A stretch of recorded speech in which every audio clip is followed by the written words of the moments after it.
Assalamu alaikum YouTube obunachilarimiz. Yana bir bugun Beşiktoylarimizdan bir komplektning option narxi 4 milyon 900 bo'ldi. 3 milyon 800 ming so'm skidka etib berdik. Skidkamiz ichida 3 milyon 800 ichida shunday shezlongni ham podarkat qo'shib beramiz. Bu dastavkamiz Xanqa tumanida bo'ladi.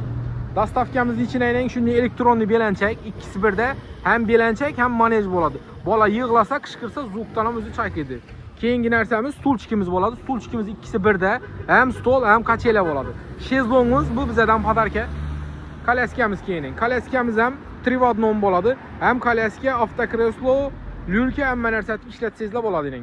Avtokreslosini bemalol mashina qo'yib, kolyaskaga qo'yib ishlatsangizlar ham bo'ladi. Onisi birda naborimiz, onisi birda 10 dona predmeti bo'ladi ichida. Kir mashinam bor. Kir mashinadan bemalol bolalarning vazlarini solib, ishlatib, yuvib, tozalab qo'yaverasizlar. Narsalari shunday chiroyli bo'ladi. Bu narx, bu komplektimizning narxi 4 milyon 900 emas, 3 milyon 800 ming so'm podarkasi ichida bo'ladi. Bilmaydigan klientlarimiz uchun shu yerda videoda nomer qo'yamiz. Telefon etib bemalol manzilni aniqlab olishlaringiz mumkin.